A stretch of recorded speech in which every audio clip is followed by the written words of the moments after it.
Today we're going to be taking a quick look at the Samsung Galaxy Tab A.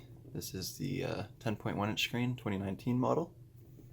Comes in this sleek little white box here. The tablet on the front with the nice wallpaper. Tab A written across the front. On the side, nothing much going on the top, on the sides, and then some basic information on the back here.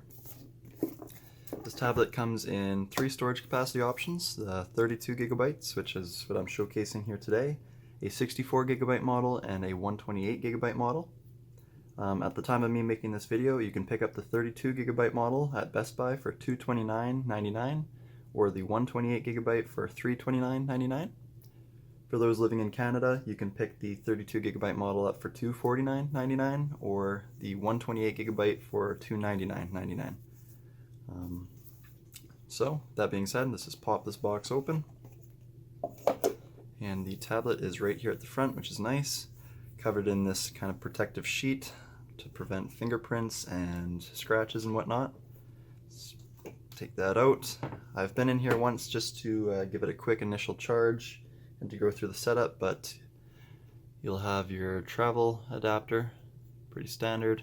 Looks like a normal Samsung adapter. However, this one is not a fast charge. And then the charging cable, of course, USB Type A to USB Type C.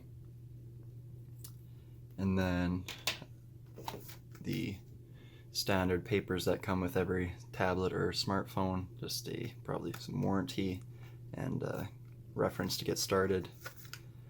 And then the pin here is to access the micro SD slot. I'll get into that shortly. So let's just push everything to the side and get into the tablet itself. So you just turn it over and there's this tab here. Pull it open. Tablet slides right out. So here's the back of the tablet. Mine might have a couple fingerprints.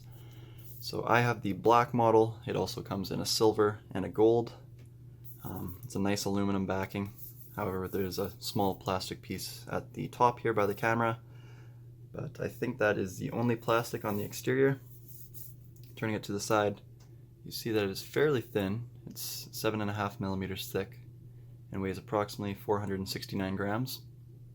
So it's got a bit of a weight to it, feels nice. Turn on the screen, so no reflection. Turn it to the side here, and here we go. So this is the front of the tablet. It is a 1920 by 1200 display. Covers most of the face of the tablet. You got a small bezel along the sides and a little more so on the top.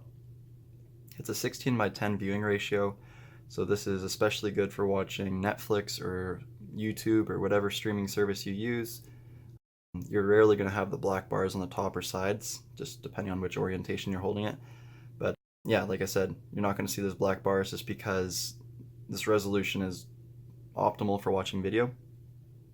It's a 224 pixel per inch density. That means basically that it is a nice sharp image. The text, images, and everything is very crisp. It's a very bright tablet.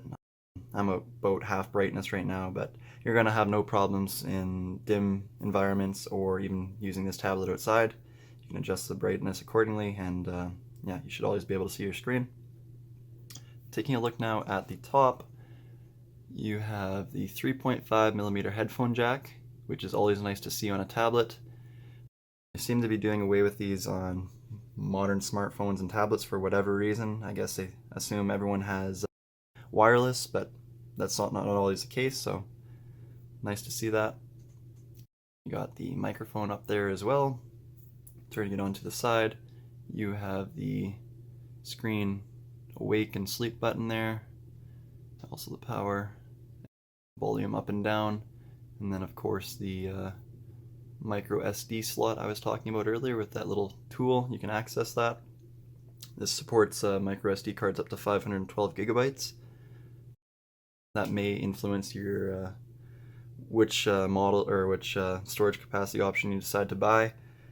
If there's a big difference between a 32 gigabyte and the 64, or the 64 and the 128, just keep in mind that you can purchase micro SD cards and expand the storage up to 512 gigabytes, and that may be a cheaper option. Micro SD cards are fairly cheap nowadays.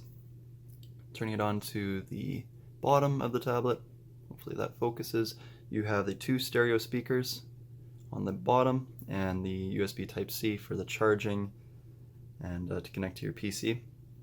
These speakers sound amazing. They're loud and they're very clear.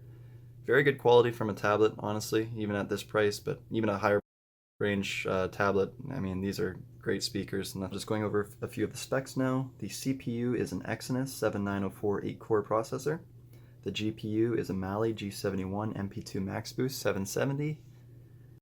The 32GB model has 2GB of RAM, while the 64 and the 128GB model have 3GB. So there's a slight difference in performance from the lower 32 to the 64 and the 128. The 32GB won't handle gaming quite as well.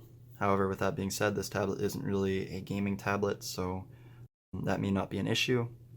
For Netflix, YouTube, and just your kind of more basic games, web browsing, and online shopping, this tablet will work just great for you. If you want to try and push the gaming a little bit more, I would recommend to buy the either 64GB or the 128GB model, so you have 3GB of RAM. You'll have slightly better performance. However, again, this tablet isn't really a gaming tablet. It can run Minecraft, it can run Call of Duty Mobile, PUBG. They're going to be lower settings though. You're not going to get the max performance, max resolution. It can't run Fortnite, so that may be a big buying decision for you, whether you get this tablet or not. And connectivity, this is Wi-Fi 802.11, ABGN, AC, dual band, and Bluetooth 5.0. The cameras are a 8 megapixel on the back with autofocus, however no flash, and 5 megapixel on the front, and it doesn't have any face detection or anything like that. Both cameras shoot at 1080p 30 frames per second. The battery is a 6150 milliamp, so that according to the Samsung website will give you about 13 hours of video or 128 hours of audio. So quite a bit of audio for those who like listening to podcasts, I guess. You can have the screen turned off and it's going to last a very long time. The operating system is Android 9.0 with Samsung One UI. So kind of looks like you might have a Samsung phone already. It looks very similar. Everything the same kind of settings. Everything will be familiar, so you'll get onto this right away and have no issues. I've been using this tablet now for about a week, and I must say I'm really impressed. Just quickly want to mention, I got a new case for it. It is the Moku Smart Fold cover case. Got it on Amazon for $19.99, and it is just, it's amazing for the price. Similar case like this can go for about 80 bucks, and this one was 20, so very, very happy with it. I'll have a link in the description. And then, of course, it's covered all the way around. So if you're using it in a backpack or something, it's going to be covered. And then I also bought a tempered glass screen protector, or screen protectors rather, comes with 2. And these are very good as well. You just plunk them right on the screen and they pretty much apply themselves. You don't really have to squeeze out any air bubbles. So I'll also have a link in the description for those. Just to talk about a few things here. The battery, I mentioned before, gives you about 13 hours of video playback and 128 hours of audio. So I wanted to see how that translated into playing some higher intense games, and it works out to be about 10 hours on a single charge, which is nice. I took some pictures and video, and I didn't expect much. Just for the price of this tablet and the specs of the camera, you're not going to get the best picture and video. But for a tablet, you're like in this price range, you probably already have a smartphone, so you know what you're kind of getting. It's just to have an option there, I guess. And I'll have some test video and pictures here at the end. Gaming, I was talking about gaming earlier. I have to give this tablet a little bit more credit than I originally did. It does perform games quite well. PUBG, all those higher end titles, they kind of run at medium setting with like a little bit of stutter, but before I mentioned you probably couldn't run them really at all, and I was just wrong. After actually using it, it does perform better than I initially thought. However, as I did mention before, Fortnite is not supported, So if you're buying this tablet to play Fortnite or have the intention to play Fortnite with it, just keep that in mind. It does not run Fortnite. Overall, I'm very happy with this tablet. For the price range, it's performing better than the price, if that makes sense. I'd recommend it for someone that is maybe getting a tablet for the first time, or someone that doesn't really have the intention of pushing a tablet to the max. Like these ones, this tablet here is amazing for web browsing and watching video, some gaming to a certain extent. It can take pictures and videos like all tablets, but I mean, it does have an okay picture and video. And just all around, it performs okay. It doesn't really excel anywhere, but it's better. You're getting more than the price you're paying. That's all I can say for this tablet, so that's why I would recommend it. One small thing just to nitpick, the speakers, they do sound awesome, like the very nice sound that comes out of them. Just don't really like that they're both here on the bottom.